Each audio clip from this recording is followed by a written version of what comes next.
Good evening, everyone. Thanks for logging in early. We'll just do our test runs and make sure everyone's speaker is working. Can everyone hear me, please?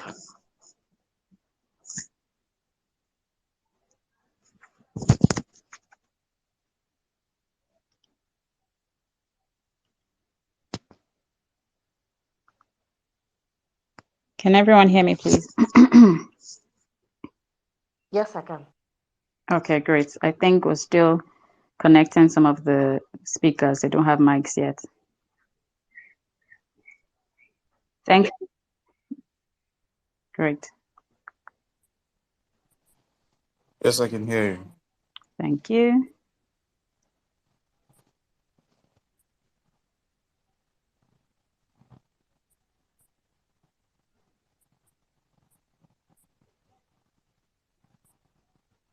I'm just waiting for all the speakers to have their mics connected. Thank you, everyone, for joining in early. We actually just wanted to make sure we don't have any technical issues before the Okay, conversation. I can hear. I Thank- can hear you. Great.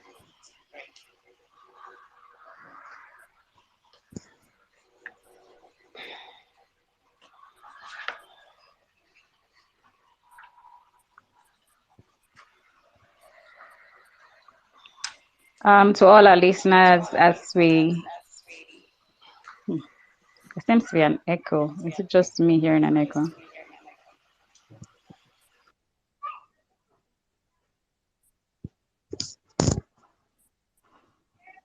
Ruth, are you hearing me fine? Or is that okay? The echo is gone now. No, I can hear you fine. I can hear you fine now. There was an echo before, but I think it's gone.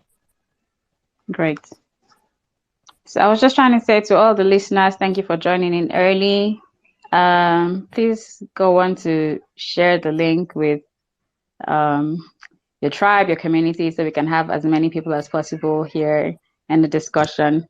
Also, please feel free to use the chat box, drop a comment, drop a question, whatever you like to hear, whatever you like us to talk about. We will be starting soon. The time was for 7 anyways, but since we have so many people here, who knows? So if we don't have any issues, we might get right into it. There's supposed to be there was a poll that was shared earlier. We would appreciate if you take the time to a survey, a really short 60-second, 90-second survey. We will appreciate if you can take the time to just click on, it will be shared here as well. It's not yet up here, is it? No. It will be shared here. Please just, okay. I think it's there now. Yes, please just take the survey. It would help us with our advocacy as we go along. Thank you.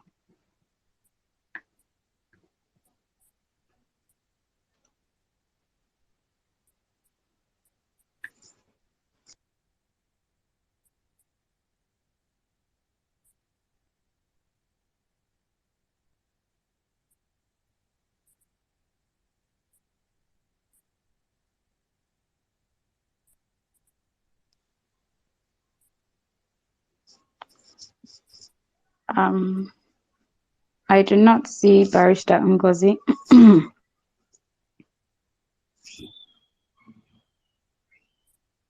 I think that's just the last person we're waiting for. But once again, thank you everyone for joining this conversation. We are going to be discussing quality health, making quality health accessible for all, the role of health. Thank you to all our speakers for agreeing to be part of the conversation. We are waiting for one more speaker and we will start shortly.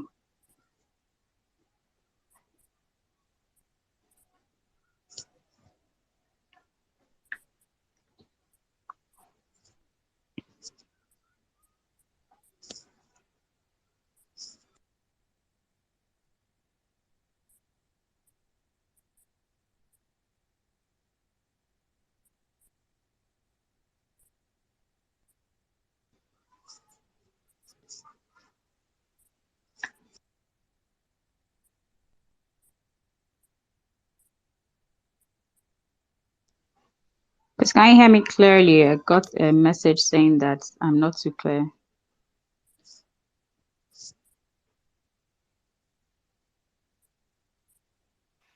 I can hear you clearly. Okay, thank you.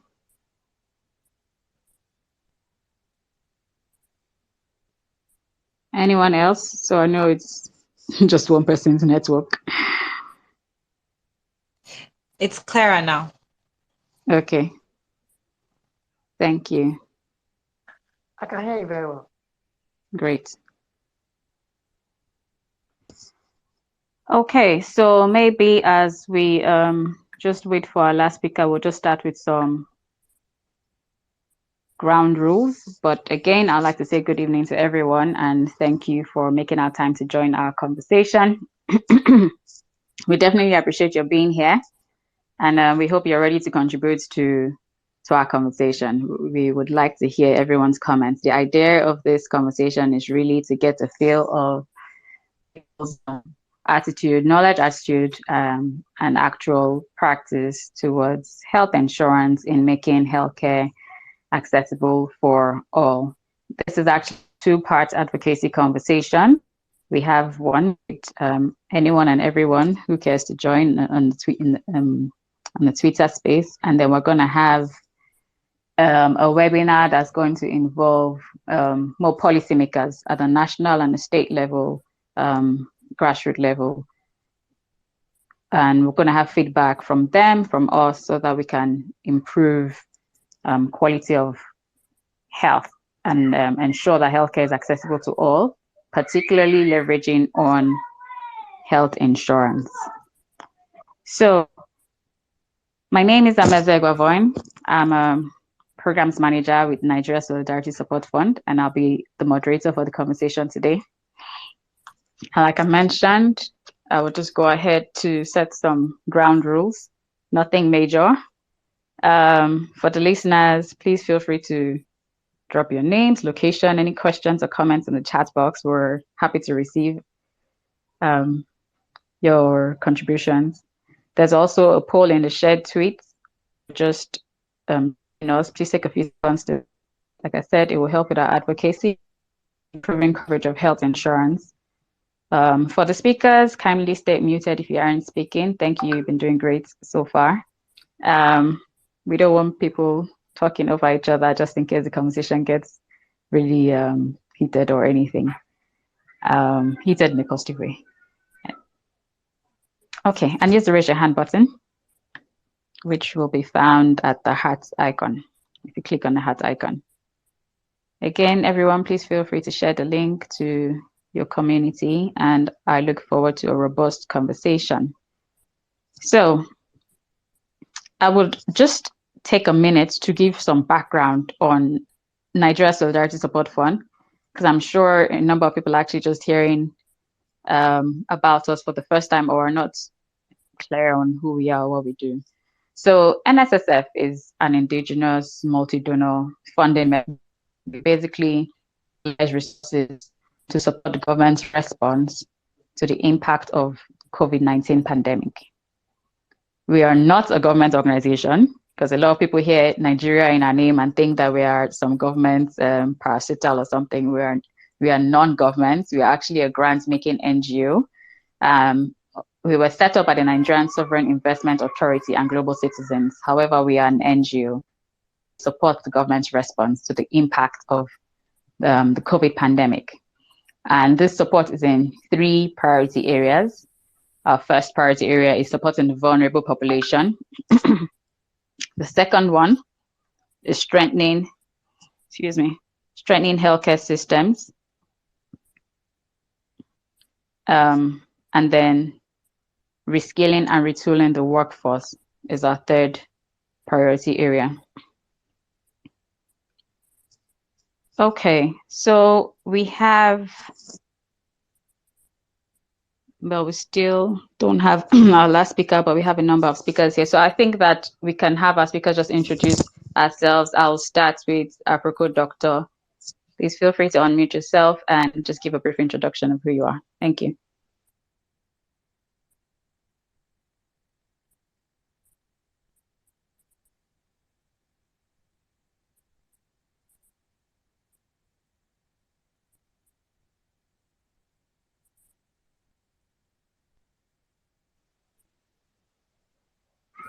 Apricot Doctor, can you hear me, please?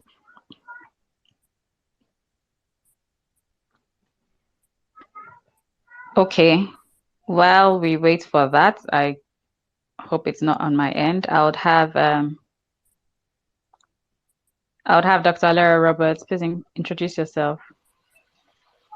Hi, good evening. My name is Dr. Leo Roberts. As she mentioned, I'm a senior lecturer in the Department of Community Health and Primary Care in the College of Medicine, public health physician, and second vice chairman of the Association of Public Health Physicians of Nigeria, Lagos State chapter. I'm particularly interested in this topic because I see the downside of inadequate access to healthcare, and it's usually financially based. Thank you. Great, thank you, and thank you for agreeing to speak on this. I would have Mrs. Tonya Adeshola next. Thank you. Hi, my name is Toyin Adeshola. I am the Executive Director, Sickle Cell Advocacy and Management Initiative, a non-profit focused on helping people with sickle cell and their families live healthy, positive, and productive lives. I am also sickle cell warrior of over 5 decades. So this topic is very important to me because of the impact of health insurance on non-communicable disease. Thank you for having me. Thank you, ma'am. Can we have Mr. Nonso Operum?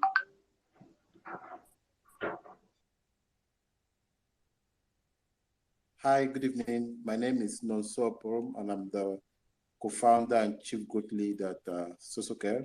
And at Sosocare, our goal is to ensure that people can have access to quality healthcare, which is why we design a micro health insurance that allow people to pay as they like. They can pay with cash or they can pay with recyclables like trash. I'm always keen and interested to learn about affordable insurance and best ways of distributing insurance to people who are underserved and most importantly in the informal sector.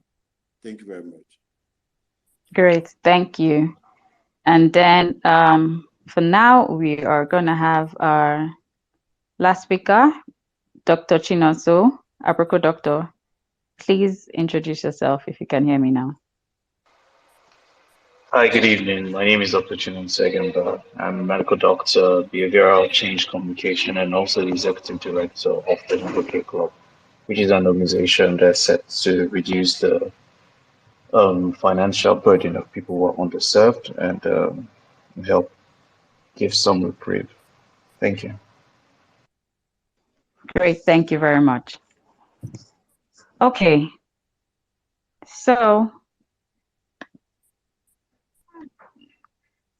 we are again discussing making quality healthcare accessible for all, the role of health insurance, and just to, should I say, set the tone or remind us all. So in Nigeria today, I mean, depending on what source you're looking at, life expectancy stands at like 54 years. Maternal mortality rate is 502 per 100,000 live births. Under 5 mortality rate is 102. Maternal mortality rate, sorry, is 512 per 100,000 live births. And under 5 mortality rate is 102 per 1,000 live births, meaning the average Nigerian is expected to live for only 54 years on average. And every other year after that is like bonus. You're thanking God. It also means that 1 in 10 children will die before their 5th birthday. This definitely are really poor statistics. I mean, I'm sure we have all heard, I've heard of a child who died before turning 5 or a woman who died during childbirth. Now, I particularly spoke about this because these are like the basic indicators that generally tell a story of how tell a story of the strength of the health sector in any country. And again, we know that we experience our health sector every day. I mean, or you know of someone who couldn't get quality healthcare for one reason or the other. And in recent times, we've been talking a lot on universal health coverage. And WHO says that it is every individual and community being able to receive health services that they need, right? Without suffering financial hardship. Now, when we talk about health, there's really a lot to unpack. There's so many things to discuss when it comes to quality healthcare. And in fact, someone messaged me today saying the topic, and they're like, "Please, what health insurance is the least of our issues. There are so many other things that affect our health, from good roads and healthcare workers. I mean, there's a lot to discuss. But today we're going to focus on the role of health insurance in achieving health coverage. And so, jumping right into the conversation. I'd like to start with Dr. Laura Roberts. So, as a consultant in public health, with all your experience in the health sector, I'm getting an echo for some reason. Okay, yes. Okay, I think because there's an mic on. I know you are a strong advocate for primary health care. So I would like you to start, and you already started anyway, you're passionate about this. What is your take on universal health coverage that we have been discussing over and over recently? Why is it important? And is it a myth for people to access quality health care without suffering financial hardship, especially in Nigeria? Is it possible? It's thank you for asking me that, and you've literally asked me to give you the entire public primary health principles and practice of primary health care course that we teach in the final year of med school in 5 minutes. So I shall do my very best. You are permitted to cut off my mic when you think I'm talking too much. But I asked, let me answer. Let me answer, do the typical Nigerian thing and answer the question with a question. God forbid they call you right now and say one of your nearest and dearest has just collapsed somewhere 20 kilometers away from you and is unresponsive. And they are asking your advice, Dr. Guavon. Where do they take the person? Where will you suggest they take the person, and how are you going to pay the bill? Do you have a plan? Do you have a work plan for this? Is it sort of hand around the head, God forbid that's not my portion? Or have you actually sat down, you and your loved ones, your family, and you say, okay, if this should happen, this is what we're going to do. And if this should happen, that's what we're going to do. And every time I ask people that question, I always get the first answer, God forbid, that's not my portion. But, like you quite rightly said, somebody says, oh, please, I beg, health insurance is not our key thing now. What is our key thing now is affordable, effective access to affordable and effective care. And I think COVID served us very well in showing everybody, rich and poor alike, that access to healthcare simply cannot be taken for granted. 1 minute you're perfectly all right, next minute you have a bit of a cold, then suddenly you just can't breathe. And that's when you start looking for where to go. And then, your usual health plan, oh, I'll ask all my friends. By the time everybody in my network gives me 2,000 to 5,000 naira, I would have sorted out my bill. How many times can you do that, and for how many people? So yes, it is vitally important that everybody takes some responsibility for ensuring that they have access to healthcare. Universal health coverage is now on so many levels. I'm not too sure that Twitter Space is the place to deal with it. But what it does mean is that everybody has equitable access to health. And again, I can recall, like you said, vast experience in this space. So there are several friends of mine who have now formed the habit of calling me when a house help gets ill. Because when they get ill, they jump on a plane, they go elsewhere, or they go to one of the big marble and glass edifices that are now beginning to dot the landscape, where you pay upwards of 5-6 figures to access healthcare. But what happens when your driver's wife gets ill? Your housemate's mother needs care. What do? These are people who work with you and have been with you, in most of our cases, upwards of 10, 15 years. They are loyal members of staff. Can you afford to take them also to the marble and glass edifices that dot the landscape? And this is what I've now started asking my friends. So if I wasn't working where I'm working, what would you have done? And why have you not used your position now to ensure that they also have equitable access to effective, affordable healthcare? Let me stop here. Great, thank you. And you actually brought up, I will come back to you, but you brought up a question that I had in mind, and I want to direct that at Apricot Doctor. When we talk about people reaching out to you, asking for either medical advice or asking for resources. Now, Apricot Doctor, you are, and I hope, well, that's my go-to name. I don't know if you'd rather be called Chinonso, but that's the name everyone knows that recognizes. So please let me know how you rather be addressed. But my question is, now you're a popular health influencer. Everyone knows you, whether they know you personally or not. Everyone feels like they know you because they read your tweets. You're more or less a public figure. You are a public figure. What has been your experience in people asking for help, medical bills or crowdfunding? What are your thoughts on this? Especially for things that are basic, like, oh, someone delivered in a hospital, my child is ill, and what would you, in terms of health insurance, what would you say to the government? What's your take on solving this problem so we're not crowdfunding every single time someone has diarrhea or malaria, things that people should have basic access to healthcare for? Thank you very much for that question. So in the beginning of your question, Nigeria was happening to me. My network was going off and on. So I just heard government parts. Could you just quickly make the question as short as possible so I can quickly respond? Thank you. Okay. No, don't worry. Nigeria happens to all of us. But I was just saying, because Dr. Lehrer spoke about people calling, and I was asking what your experience is with people being, a popular figure, and everyone thinks, oh, because you're a health influencer, because you're a public figure, you have all the money in the world. What are your thoughts and your experience with crowdfunding, especially people reaching out to you to pay medical bills, for things that they should be able to access on a normal day? Someone had a baby, they need you to help them pay. And what do you think about this problem, and what solutions would you prefer?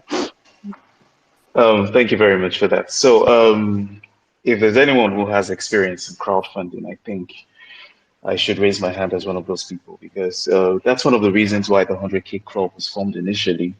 We had wanted to be the stopgap in, ensuring that people who had emergency health needs would not be burdened or would not, meet financial ruin from trying to access health services. And there's something when you're being driven with passion. Let's just go do it. Let's try to solve everybody's problem as much as we can. It took me only 3 or 4 months into that to realize that we cannot solve everybody's problem, because we got to realize that there were quite a number of people who were faced with many financial burden, with a lot of financial burden simply because they could not pay for these healthcare services. And from people who had emergency surgeries to people who had CSs to people who, were stuck in hospitals simply because they couldn't pay the bills and needed us to raise funds. And at some point, we burdened the donors so much that some donors began to pull out. And I would stop here and say something, is that one of the things that we need to realize as a country is that we cannot NGO ourselves out of a systemic problem. One of the things that needs to occur is that we need to understand that as a country, a lot of provision of healthcare, especially universal healthcare, rests solely on the shoulders of the government. And there are other ways, and one of the reasons why, these things do not happen the way they do is some people do not. We have one of the lowest tax brackets of in the world generally. People do not pay tax, and healthcare is not free. Healthcare has to be funded one way or the other. And because people do not pay tax, people we do not have as much money to spend on healthcare. There's little or no government transparencies. Sometimes if there is no accountability. So what I would say to the government is we need to figure out a way to ensure that there is adequate funding, and it could be even from taxing private companies or taxing private individuals, we could have some sort of special fund that goes towards helping, the poor and needy in the society, or the people who cannot access healthcare. It could be 5 naira off every, phone call per day. Those are aspects that can be explored. But when you bring up such suggestions, especially to everyone in society, one of the Your questions they line ask is is the ones. Okay. sorry. No, actually, I wasn't cutting you off. I was saying that your line was breaking, so I couldn't hear you Oh, properly. it's the network. I apologize. So, one of the things that happen when you bring up such suggestions, let's tax people, let's, especially having some kind of special tax that goes towards healthcare. One of the questions that people would always raise to you is the ones that the government have been collecting, what have they done with it? And so you realize that there is poor trust in the government and the government's ability to provide this healthcare. So one of the things I would say is that we need to start first from ensuring that that trust is restored back in the government, and it starts from accountability. We need to go back to accountability. We need to go back to transparency. And you would find people who give, willingly to ensure that we have our healthcare sorted out. Thank you. Thank you. I mean, you definitely touched on some pretty important things. And I mean, I like something you said. We cannot NGO ourselves out of, I think you said, our problems. And I think that's like a quotable moment right there. Because there definitely is donor fatigue, right? And we can't keep relying on someone else to come and save us when we have resources and we can look inwards.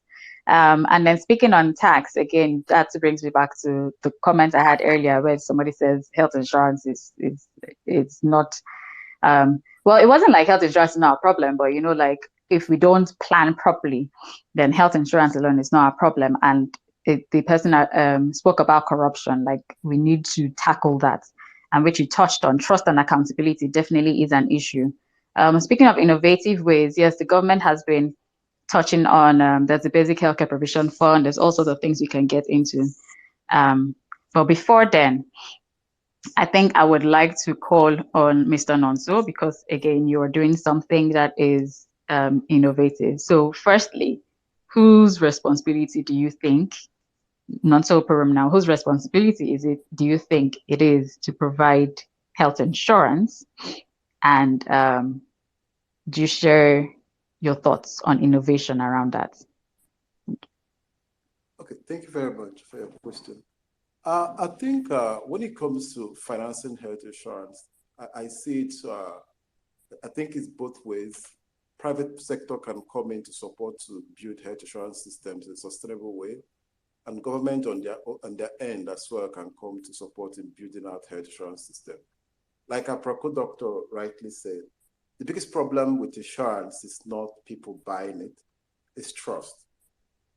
As a business, we started in late 2019, and when COVID hit in 2020, we went back and we are hoping that people will go on the internet to buy insurance. But the honest truth is that people don't wake up in the morning and they go online to buy insurance. Insurance to millions of people is like a luxury, it's expensive luxury, which they practically don't need. Think about the woman that sells orange by the roadside or the one that roasts corn. These people are just working to eat and they don't have that level of finance to think about a luxury product like insurance. So I think having insurance, which I think is a necessity, comes with a level of behavior change as well as building trust. When people don't have trust, they find it difficult to trust on products like insurance.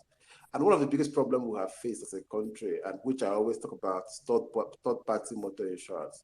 What this kind of insurance does is that thousands of people, if not millions of people who buy third-party motor insurance, buy them without knowing that they can actually make claims from this insurance. You see a taxi driver hit someone, he lied down and start begging. Actually that thing is to provide a cover for the third party, the person you hit his car. But it creates a huge problem around different types of insurance product. So because I worked with ARM pension, micro pension on the informal sector. So when you approach someone and you talk about insurance, they tell you insurance don't work in Nigeria, insurance will never work, it's fraud. So it's that mindset that from what people have seen around third-party motor insurance, that influence their judgment around health insurance. So I think as a country and as a continent, because insurance penetration in Africa alone is less than 5%. In Nigeria, it's less than 3%. So we have to build systems that, like Aproko doctor said, that comes with transparency, as well as systems that can ensure behavior change. Because when people, for example, we provide insurance system that allow people to pay cash or donate to recyclables. A good example is one of our users in Kaduna State, Memuna. When Memuna bought her plan, she went to a wedding and she saw people picking plastics. So randomly she asked them why they were picking plastics, and they told her they were picking it because they use it to finance insurance in Kaduna State. She had lost her husband from appendix. The man died a few years ago because they didn't have money and the man died in the process. So for her, learning that she could be able to finance healthcare using plastics, she keyed into the program, provided for herself, provided for her children, and with her, over 700 people in her community keyed into that plan because the level of trust has been established with Memuna and other people who lives in those communities. So one thing I think that helps insurance to scale is to establish a level of trust. So for us as a business, we looked at asking people to pay cash is going to be difficult because most of these people don't have money. Then how can you think of alternative ways to ensure inclusion without having to put financial stress of people to pay card because they don't even have the money? That's why we came up with alternative ways like trash that allow people to pay as you like donate a single dead car battery and you have a cover for 1 year. These kind of things encourage people. You see, someone who has money will say, I don't have time for plastics. Can I pay cash? So it gives them the room and options to, choose the plan that works for them and be able to pay for that. So for me, being in the insurance sector, one of the things I see insurance as not just a safety net for low-income people. It's a financial service. If we have to develop as a country, we have to see insurance as a financial service because most people are pushed into poverty because they are paying from out of pocket and they have to withdraw their entire savings to finance their healthcare needs. We've seen series of cases like that. In the COVID, we had series of cases of people who, because they had planned, they had to walk long distance, like a teacher. He didn't have money, but at least he had cover. So he had to walk long distance to go and get a treatment. So I think building insurance systems and who is to finance it, it's not just a government thing. It's something that private sectors have to come in so that they can be able to design systems that are very sustainable. Because for us to be able to provide insurance to the last mile, it's not just about serving the formal sector. For us to have better penetration rate, we have to think of how best can we distribute insurance to very low income people.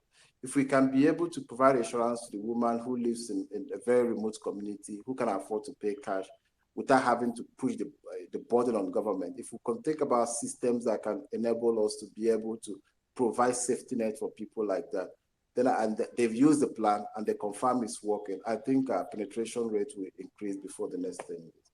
Thank you very much. Great.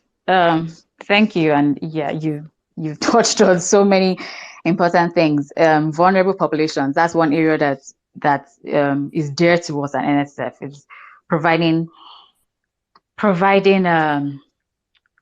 basic amenities, including access to healthcare to vulnerable populations. And I like how you say there's a role for all of us to play, and it's interesting the private sector role. We would like for this conversation on Twitter to be very basic. Let's not trust that everyone is an advocate or is sold on health insurance, and this is a platform for us to educate people, advocate for people to get health insurance. And that's why we shared a poll. Please, I would appreciate if anyone that hasn't filled this very short survey, 90 seconds or less, please fill it. We want to know if you have health insurance. If you do, who pays for your health insurance, yourself or work? If it's work, because most Nigerians with health insurance, it's either work gives them health insurance or you're part of government and it's a mandatory contribution. But if you didn't have that, would you bring out money to pay for health insurance? That's something that will be interesting for us to know. And Mr. Nons, I like that you say it's a financial service. And I know Dr. Fedro, the GM for NSSF, likes to say how Nigerians are just one health crisis away from poverty. So it's really important. It's beyond just how we is beyond the immediate need of health need at any point. Please feel free to put up your hands if you want to contribute to anything that someone else has said. But in terms of Dr. Alera, I'll come back to you. In terms of what he says about health insurance and being a financial service or saving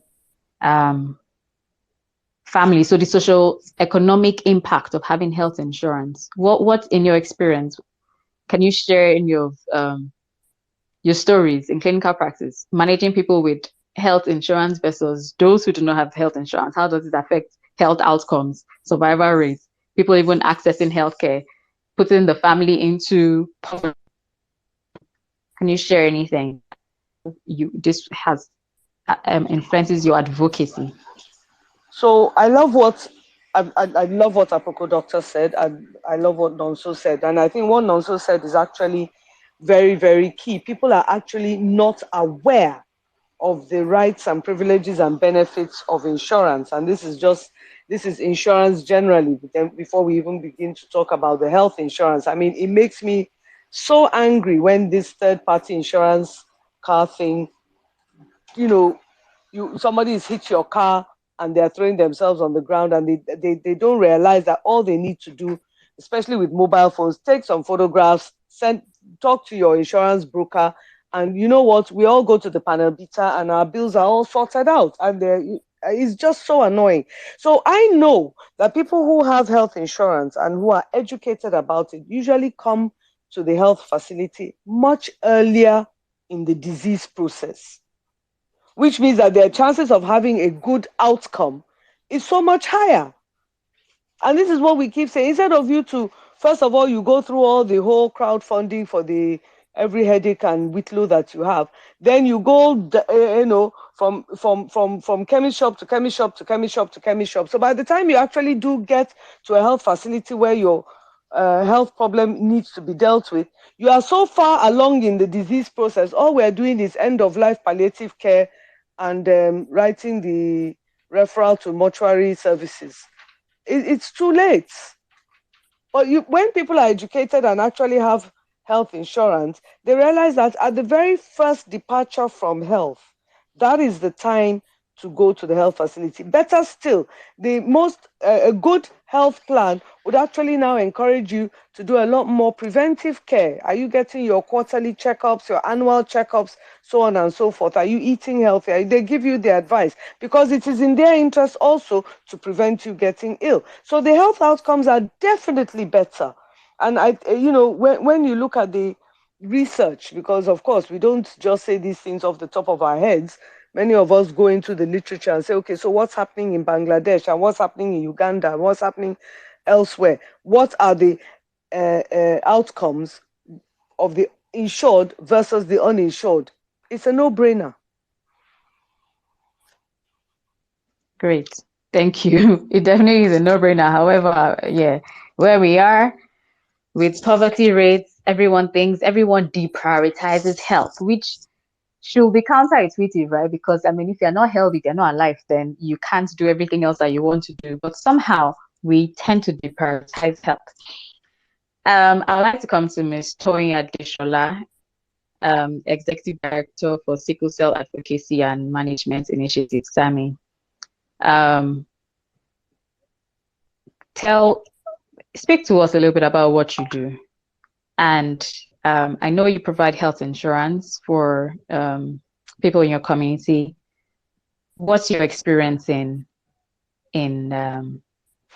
accessing health insurance? If we can start from that, because I know we've had this discussion. Yeah. Wow. Yeah, it's very interesting. I'm listening to what a lot of the speakers are saying, and I agree with quite a lot of them.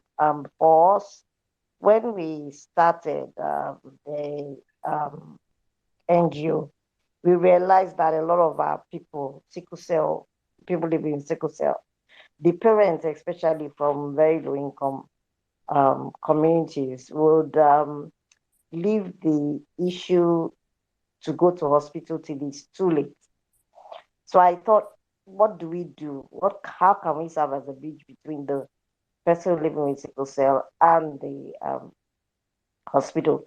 And we decided to start a clinic and run a free clinic. We're still running it. And we grew in number and grew in number. But we realized that post clinic, there's always still the issue of, oh, I'm very sick. I need to go to hospital.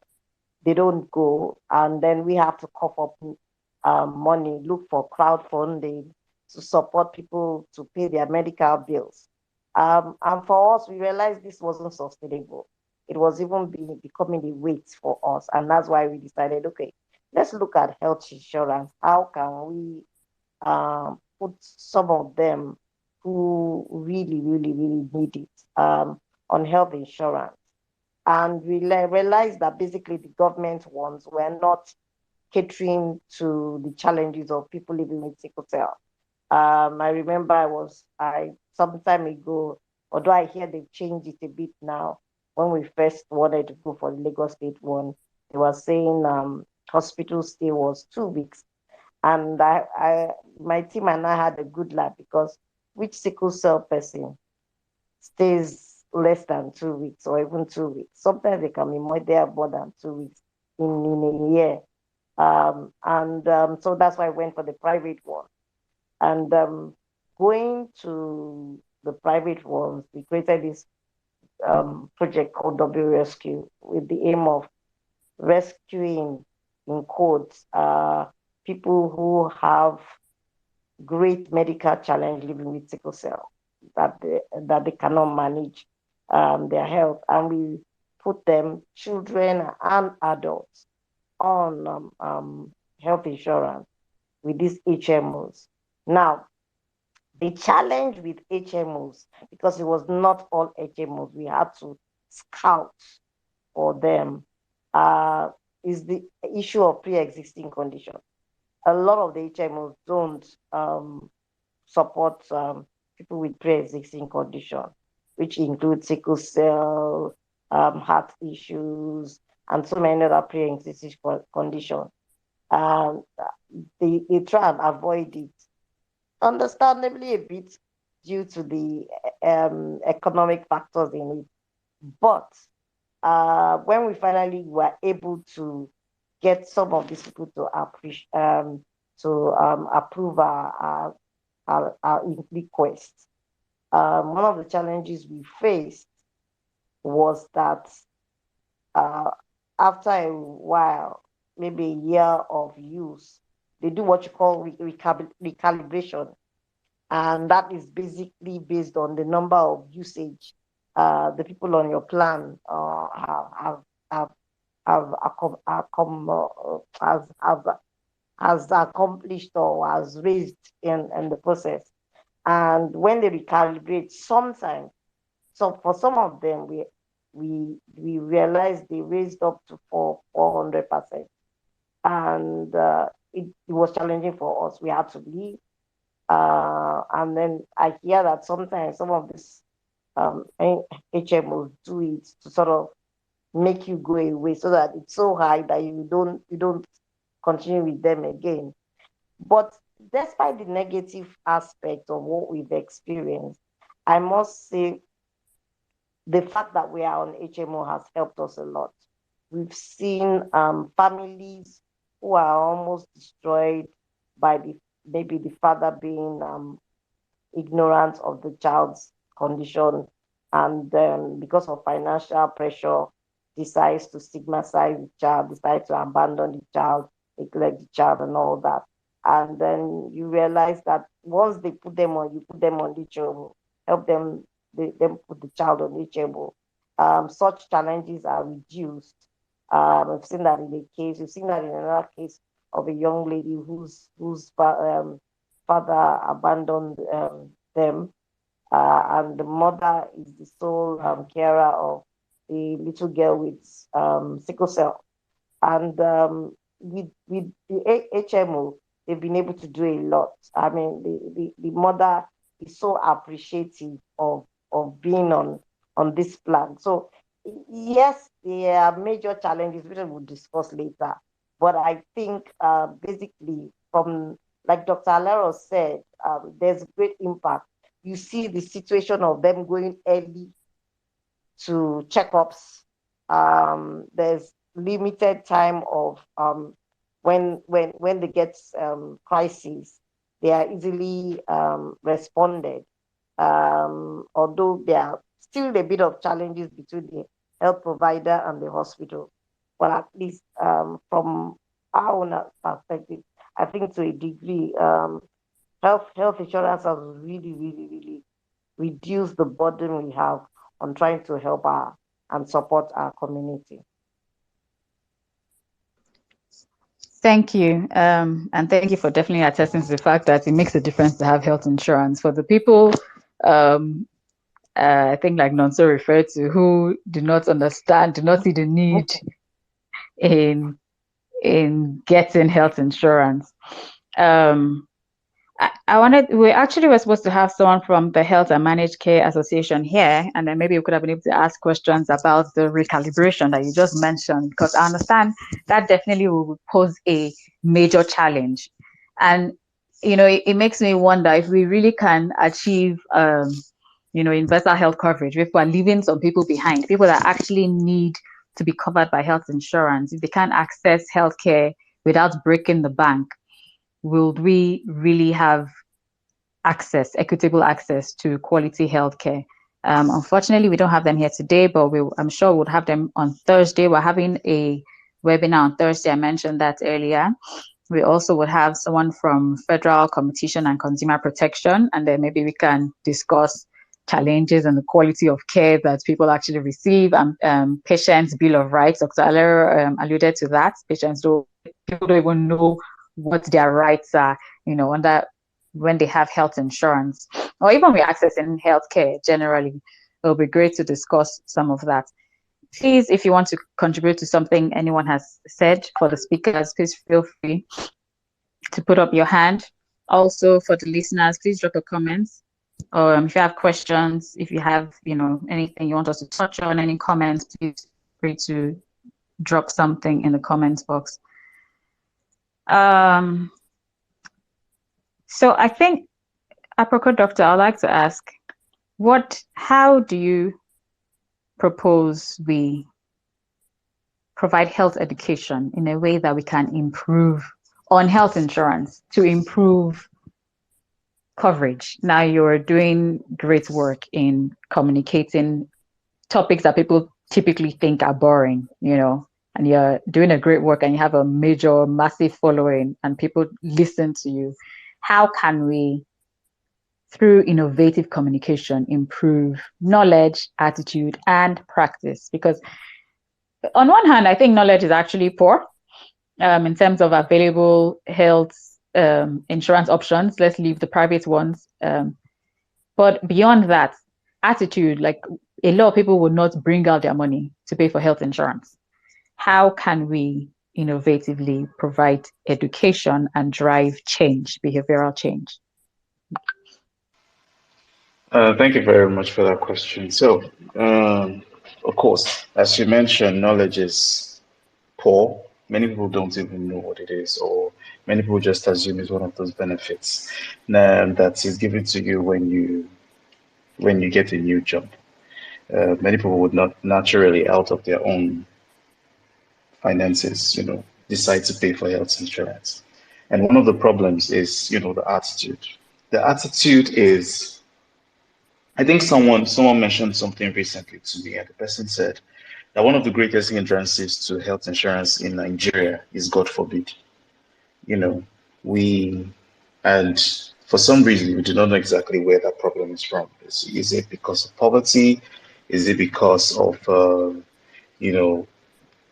social engineering, or whatever it is? We just assume we do not like to plan. And so if we are going to have any form of education towards health insurance in this country, my major focus, or our major focus, should be on correcting the attitudes of towards health insurance. But before we can correct the attitudes, we need to first find out why exactly do people have this kind of attitudes towards health insurance. So we need to listen. So formulating a a health education plan for health insurance well cannot happen properly unless we know the exact reasons why people are adverse to health insurance in Nigeria.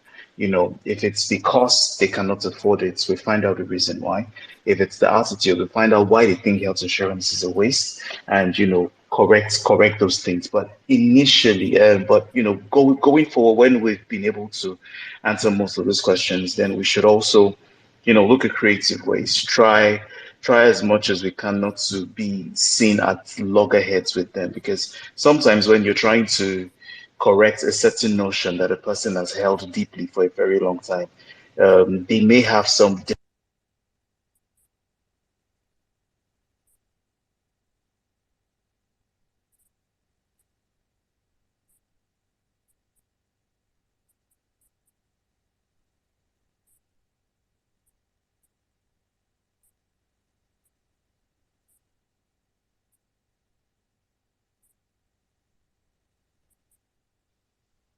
I can't hear anything anymore. Is this just me? No, it's not. Yeah. It It's was a gone bit off. surprising. Okay. Can you Completely can you gone hear off. me now? Okay. Okay, great. Yes, yes.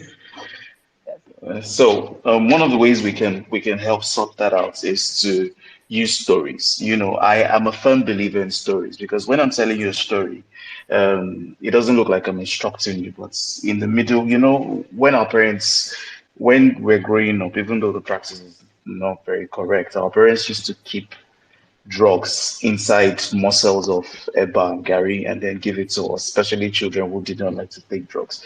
And so health education in the form of storytelling is almost like that. The message is inside the story.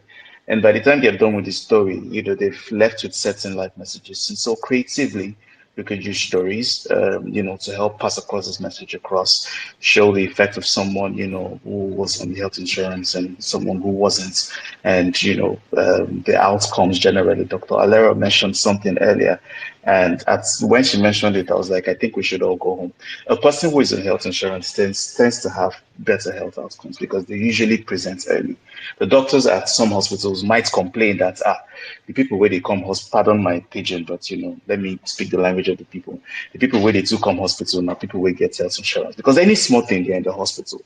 A person who is not on health insurance has calculated the cost of coming to the hospital and other things, and they just leave it. And by the time they present late, there's nothing that they can do. So, education for me, when it comes to addressing the attitude towards health insurance, has to be in the form of stories. That way, it can get to as many people as we can, and it doesn't look like we're instructing them. Thank you.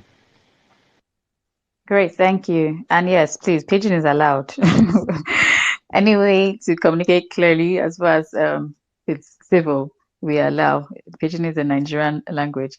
Dr. Lera, I think that Dr. Akoko Doctor has challenged you, and I think well, that wasn't directly at you, anyways. But I'm just saying, in terms of how we um, teach health education in schools, do you think there's a role or there's room for leveraging social media or teaching social media as a tool for health education in schools? That's something that we're considering, you know, weaving into the curriculum. Absolutely. And no, it is not a challenge at all. If we think about health education and education through the ages, I mean, Tales by Moonlight, where did it come from? In those days, before television, grandma would sit under the tree and there was Tales by Moonlight. All the children would gather and listen, and all the parables were being told and the proverbs were being told and so on. Then we moved to television, and then we had, do you remember how many people grew up with Sesame Street? Remember learning ABC with Sesame Street in those days? They even tried to make it racially diverse and make it relevant. We've moved on. And as human beings develop and whatnot, different means of communicating come out. Look at the amount of problems. Let's make everybody laugh. Tell them how many times you had to educate me and teach me how to use Twitter Spaces. I've never heard of it before. It's a new way of communication for me. And this is, you're having a good laugh. Yes, everybody have a good laugh. This is evolution. This is what it means. And it's exactly what Aproko Doctor said. You don't instruct people and give them instruction. You tell the stories. You tell the stories. Every time they ask me, and I say, well, it reminds me of a time when, and I recall when, and I know when. And of course, after 38 years in medicine, And in I have a lot of stories to tell. There's a lot of things I've seen, some mostly sad, you know, and a lot of it is avoidable. So yes, I totally believe. What did we teach you in school? Role play. How do we do it? We create all these narratives, and social media can do a lot of good. In fact, I was on television this morning about this week is a patient safety week and medication and whatnot. And do you remember that video that was trending on social media about the tetracycline capsule, and this one smells like spice and this one is the proper tetracycline and whatnot? And she now goes on to admit that she's using the tetracycline and mixing it with palm oil to apply on her face for pimples. Hello? We can't allow that to go unchallenged. But at the same time, through social media, she has outed this situation of fake tetracycline and not fake tetracycline. Through the same media, we must also educate people on the right things to do. And one of the most important things to do, like Aproko doctor has said, Nonso has said, you fail to plan, you plan to fail. We must get back that planning attitude. And yes, it is most important in health. We must get back to that. We must have plans. We must think about it. We must talk about it. And it goes beyond just health. It goes to everything. We are planning so many things. Our parties. We all see the difference when you attend a party that was obviously well planned as opposed to attending one that was just thrown together at the last minute. Planning, you fail to plan, you plan to fail. So yes, we must have those plans. And if they are best communicated by storytelling, oh yes, I'm definitely in favor of that. Thank you. Thank you. Sorry, one of the listeners had her hand up. I was waiting for Dr. Larry to finish. So if, or rather, it was requesting to speak. If you can make a request again, if you're still here, you will be recognized. I was just waiting. Sorry for the delay. Please remember there's a poll in the shared tweet. If you can, please take this short survey on health insurance. We'll appreciate it. Also, there's a link to register for a webinar, for the webinar on this same topic that's happening on Thursday. Please register there. If you have any questions, we are still expecting. Please ask your questions, drop your comments, and we will be sure to read them. But so let's talk about tax, the basic healthcare provision fund and the sugar tax. What are your thoughts on it? Who would like to go on that? I mean, because a lot of people think sugar tax. You're thinking of another way to tax me. There's telecoms tax. There's innovative ways that the government is thinking of helping improve funding, some of which will go to healthcare. I don't think the telco tax is specific to healthcare, but the sugar tax is. What are your thoughts? Because the average Nigerian hears tax and they don't even want to hear. So is it put on the cart before the horse? Is it well timed? What are your thoughts? Any of our speakers want to go on that? I'll jump in here and I'll say, look, it is as we can't continue to keep what do I call it, importing things that work elsewhere and just dumping them lock, stock and barrel upon our people. One of the things that we have to do, I think, is Nonso who articulated it very well. We have to rebuild the trust. And this is a one-on-one conversation that people need to have with one another. I love the story you told about using trash and plastic to pay for insurance. And the lady who has done so well in Kaduna, whose name you mentioned, I can't remember now, who has made, she herself is a trusted voice and has able to win a lot more advocates to insurance because she is a trusted voice. So just coming out with sugar tax, first of all, the people who are coming out with sugar tax are the people who are least trusted by society. So it may have worked elsewhere, but the way they want to implement it here is going to guarantee failure. It's the same thing we have already seen with the NHIS, and we're going to see it again. Government has to accept that it is no longer a trusted voice. And there are certain that we are just going to have to redo this differently. Great, thank you. I think that was strongly put. I mean, like clear and strong comments that we need to rebuild trust before we start thinking of put it introducing anything new when the people don't trust you to provide the services, and that definitely is a major issue.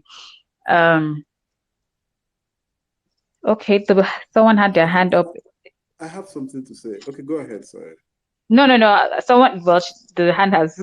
I don't see the request anymore, so please go on. Okay, thank you. Yeah, I completely agree with Dr. Lero. One of the things I believe is that taxation is good. You know, asking people to pay tax is a very good way of looking for funding to finance health insurance or other insurance schemes. But the honest truth is that when you look across countries, only few countries have better and sustainable healthcare systems, which are financed by their government. Most countries that are running state insurance schemes, if you go through most of them, they're all struggling. Even in India, I think their state insurance scheme is more of outpatient care, not more of only inpatient care, not outpatient, because they understand that outpatient will need more financing from their end. So the honest truth is that state insurance schemes, they struggle and they don't work. Only few countries are able to sustain that. As a developing country like ours, where we have limited budgets in terms of healthcare, you know, creating systems like that will not be sustainable. One, most people don't even pay tax. Then how do you intend to sustain that? If you have to put the entire burden on taxing through telecom systems, it's still not going to be sustainable to finance healthcare for millions of people. Again, one thing I have observed, which I wouldn't go deep to talk about, is the Basic Healthcare Provision Fund, which supported most states in setting up state insurance schemes. You know, it's a good thing, it's a good initiative, but the honest truth is that side was extremely exploited. But I wouldn't want to talk about it because for most states, it's a way to set up systems, and after some time, they collapse it. And at the end, it also creates more trust problem. We're trying to build and accelerate, create access to universal healthcare and affordable healthcare.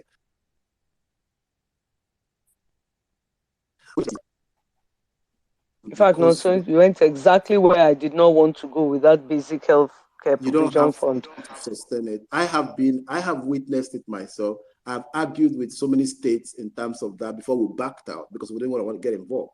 So when you create systems like that, it only creates environment for fraud. People want to exploit systems like that. It's a common person who is in the street that struggles for that. And I registered for a state insurance scheme. After a while, I cannot access care, or the kind of care I'm given is very poor. It makes me lose trust on insurance. If we have to build an insurance system, I think we have to leave it in the hands of private healthcare providers. It's business, it's capitalism. They have to figure out a way to make profit. They can design simple plans that cover just for malaria. If you go to South Africa, for example, you can see what Discovery is doing. That's why we have more penetration in South Africa than any other country in Africa. Why? Because Discovery is more focused on preventive healthcare instead of more on treatment. So we have to encourage private sectors to come up with innovative ways to encourage more people to take up insurance. That is the only way we can have more uptake on the insurance system. If we are building insurance that can only encourage formal sector, which is what we have now, you know, you get a job and your employer provides you insurance. You don't even know how it works. If you're out of job, you're likely not to renew it because for you, it's just part of the job package. We have to build a system, invest heavily in awareness. That, I think, is one of the fastest way we can have more penetration in Nigeria, as well as other African countries. But if we have to rely on government to build systems that can create insurance for the common person, I really don't think that that's sustainable in the long run. Thank you.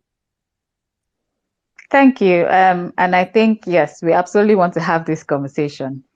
And just to mention, on Thursday, we're actually going to have Edo State and Lagos State, the ES for the state health insurance schemes, be part of the panel. So it would be great if you actually join this conversation as well, so we can challenge what's the solutions that we are preferring. Are they the solutions we need? Are they the ones that would actually help us? Or are we just copying and pasting, which is not what we want to have? So it's interesting, your point of view, and thank you. And we would love to hear more on that. Dr. Lero, I see that conversation got you. Please share your we'll be rounding up soon, but please make your contribution. regarding the Basic Healthcare Provision Fund. I don't want to. I complain. I'm no, so got it right. We don't even want to go down that route. I mean, it is so wrong on so many levels. I can't even begin to unpack it right here and now. But no, so you are dead right on that. Okay, thank you. I see you really don't want to start. You sound as if once you start, you're not going to stop, and you don't exactly subscribe to it. But yes, it'll be nice to know, because that's the direction that the country is going. The Basic Healthcare Provision Fund and states are being encouraged to start the state health insurance schemes, and that is the direction we're going. That and the sugar tax and all the tax options to improve funding for healthcare. If we don't have the conversation, then I don't know it will be. Dr. Lera, please comment. Thank you. No, let me qualify that. On paper, those schemes are good. They've worked elsewhere. But like Nonso has said, we have enough global experience to know what works and what doesn't work, and why you cannot just, like you said, copy and paste and impose on people. We've got to start from the ground up. We must start to build the trust first. Bringing a basic healthcare provision fund, and if you look at it, all it is concerned with is who is on the board and how the government makes its money. There's nothing about service delivery. So it's a conversation for a different day. So my issue, like Nonso, is that we are starting from the wrong end. That's the issue that we have with that. On paper, all these things look good, but even a house on paper looks good until you start to put it up. Without the proper structural engineering, it's just a pack of cards. Thank you. That's clear. Okay, I see Ms. Toya Adeshola, you have your hand up. Please go on. Yes, I just wanted to add to the issue on the state's health insurance, because one of the things I realized, I remember when they were even trying to start it in Lagos State, and one of my doctors, they were having meetings back and forth. And the challenge I see is that sometimes when they are doing this insurance, the plan or whatever, they don't communicate or relate with the hospitals they're dealing with, especially the private hospitals. And one of the issues that came about was that they were not the plans. They can say, okay, 3,000 per head, but they now put a whole bunch of facilities that the person is entitled to, which of course is higher when it comes to the pricing from the point of view of the hospital provider. So I always think that I believe they didn't really look through it. The idea, like Dr. Laura said, may be good on paper, but there are so many aspects to such a insurance or such a project that they need to look beyond just putting the plan on and relate with the hospitals, the providers who are dealing with the hospitals, and then the patients themselves. We can't There hear should you be a anymore. cognitive. Oh, okay. Okay. Can you hear me now? Yes. Okay, I said there should be a way where whenever they are planning, they should have a relation between the hospital, the provider, the HMO health insurance provider, and the patients themselves, so that we don't get to a situation. I've seen situations where we go into hospitals and we expect a particular type of plan, but the hospital says it can't provide it, that it's not in their plan. So you have a conflict where the patient has to go to another hospital looking for the plan that is expected of it under that process. So I think there needs to be more conversations when dealing and not just flunking any pricing details without relating with the hospitals. Thank you. Thank you very much. Thank you everyone who's joined the conversation so far. It's great to still have you all here discussing making quality healthcare accessible for all, and the role of health insurance. We appreciate your time and your contributions. That hand that keeps the request that I keep saying keeps disappearing. So I guess right now there's no listener that wants to contribute. Otherwise, drop a comment. But I would just like to say, I think some things have definitely come out strongly. Health insurance is definitely important. We see that there's a need for health insurance in improving health outcomes and for everyone. But there's a lot of work that needs to be done in building trust for us to be able to improve or increase health insurance coverage. There's a lot of grassroots consultation and health education and clear communication that needs to happen for us to move forward. Okay, I see someone else requesting. Let me take this. Uh-oh. Okay, I don't know how the person has gone again. Okay, please, before we go to final comments, please take the short survey in the shared tweets, and then please register for the webinar that's happening on Thursday. We're going to have the National Health Insurance Authority there. We're going to have representatives from Lagos and Edo State health insurance or health insurance schemes. We have Federal Competition and Consumer Protection, health and managed care. Toyin is also going to be there to continue this conversation and hear from the government end how they intend to improve health insurance, particularly for the vulnerable populations. And thank you, Nonso, for your innovative solution to health insurance for vulnerable people. That's fine. We absolutely need more of that in Nigeria. I will go around for final comments, starting with someone seems to have dropped off. Okay, Mr. Nonso, please drop any final comments for us. Well, for me, I think what I can say around the insurance system, like Dr. Lero said, and Aproko doctor also mentioned, it's that we as a country, as a people, need to build around behavior change. So this is what I think around insurance. Until we invest more, instead of trying to build different things and policies that can work, or taxing people and creating unsustainable insurance systems, I think we have to bring a massive budget and invest in awareness that will support private providers. That, I think, will be one of the fastest way for us to have more insurance penetration. Because for us to build a country that will move people out of poverty, we have to also consider health. Health is not just a way of treating people. Health is a financial service. People are likely to move back into poverty if they actually use their entire fund to finance out-of-pocket healthcare needs. So we have to understand that no country can ever achieve economic growth without investing massively on its healthcare system. So thank you very much.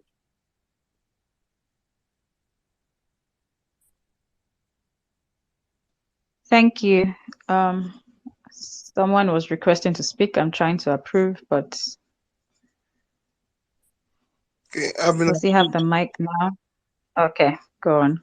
Okay, thank you. Sorry, sir, for cutting you short.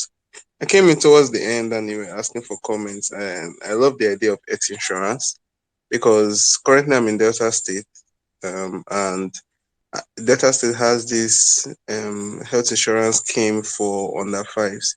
It actually does not cover much under fives and maternity and mothers. Actually, it does not cover much for the under fives once you're in the hospital for 7 days. They give you few materials, just a couple of hand gloves and all that. And some of the basic medications are free. And then after 7 days, you have to pay for the rest of the stuff. One very interesting thing I've seen is that as little as that insurance actually covers, it has saved a lot of lives. The level of poverty in the country is something that you might not really be able to fully comprehend if you're not in the headspace sometimes. And you see that for something that there are mothers that will come into the hospital and they come in with about 50 naira, 100 naira, and that is all they have. And then this health insurance scheme is what saves their babies. But then on the other side, also seen what it is when health insurance, like in the United States now, there's this public outcry. Hello, can you hear me? Yes. Yes, we can. Yes, we're Yeah. listening. There's also this public outcry that is going around now, and they talk about how the for-profit health insurance companies that have come in limit what you can actually do for your patients.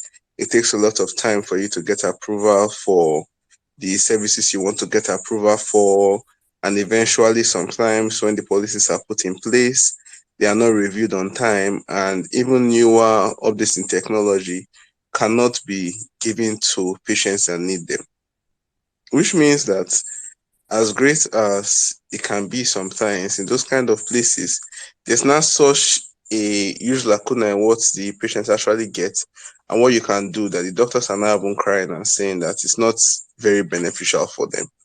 So I love it very much, but I think there has to be a delicate balance. And like he was saying, it will actually require a lot of awareness to be created. Most people in Nigeria are not even really used to getting a doctor on their phone yet. Are not used to the idea that, okay, you can pay a certain amount of money, even if it's small, and then at some point when you are sick, this company is going to come in and they are going to pay for you. We're still getting used to subscription-based services like that. And one thing about the health insurance idea is just that because you might not get to use your money some months, some people feel like they are being cheated out of the money that they are supposed to be, that's being cheated in a sense. If you are not sick this month, there's no point using your money. And then you feel like, what am I paying for? Not even the sick self until something big eventually happens. But the places I've seen that actually utilize this health insurance system very well are where maybe they work in a company and then the company actually adopts health insurance for them. So let's say they are allowed to opt in. When they get paid their salary, they pay a certain amount of money monthly. And those, Sorry, you have to round up yeah, sorry, your comment. it's a topic I actually like. And those patients actually are more likely to utilize it. In fact, annoyingly, for HMO centers, they come in for every little thing. Yes, they will come in for headache, they will come in for anything that they just feel because they feel like it's been taken from their salary. And I think it's a beautiful idea. Yeah, thank you. Thank you. So two major things I think you said health insurance is good. It helps people present earlier, even though yes, it might be a burden. It might seem like a burden on the health system for the healthcare workers. And then we need a lot more health education for people regarding health insurance. I hope that captures what you said. Thank you for your contribution. Confidence. Okay. Good evening. Thank you very much for the opportunity. Just in line with what the previous speaker said, but what I want to just mention is about Delta State. I served there too for a year, and I want to talk about the maternal side of it because I'm in obstetrics and gynecology training now. For the 1 year I was there, the maternal mortality cases we had were just about 3, and they were from thromboembolic events. And for it would be good if other states replicate what Delta State has running, even though theirs is felt by the communities because they have their primary healthcare system working and they have healthcare centers that feed general hospitals, that feed central hospitals. So in the long run, if other states are able to have this running, then by the time they bring in their health insurance scheme for pregnant women and children under 5, it would be more effective and beneficial. Thank you.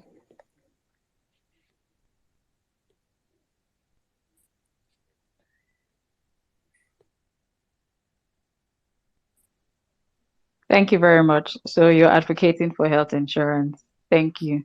Mr. Bright, can we have your comments quickly so we can round up? Bright on B.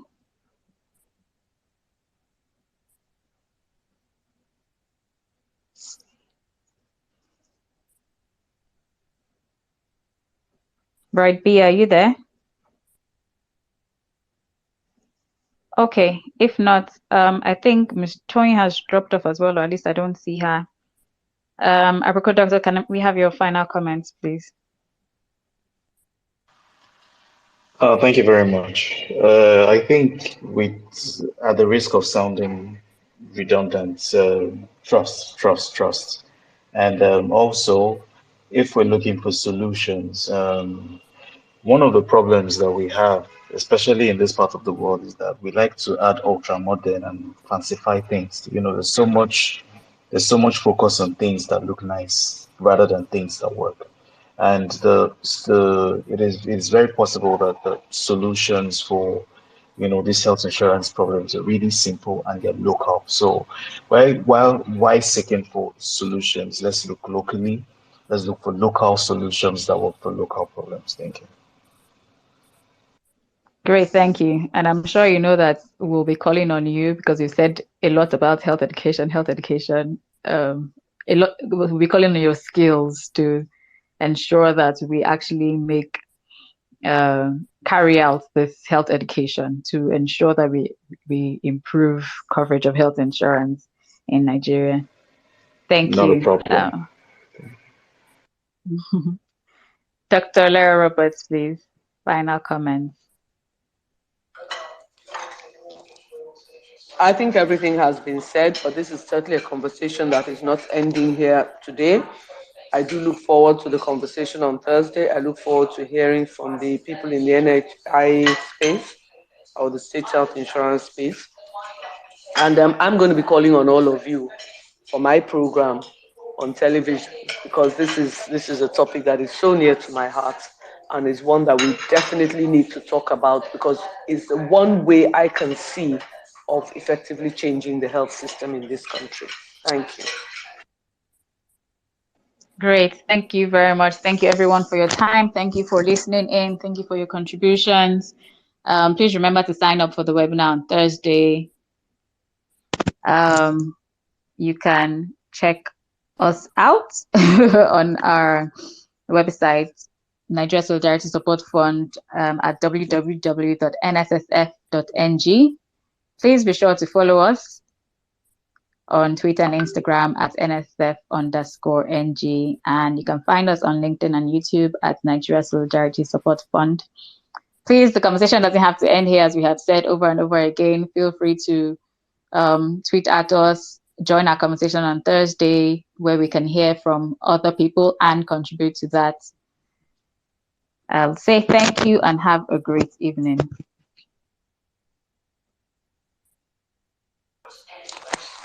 Thank you.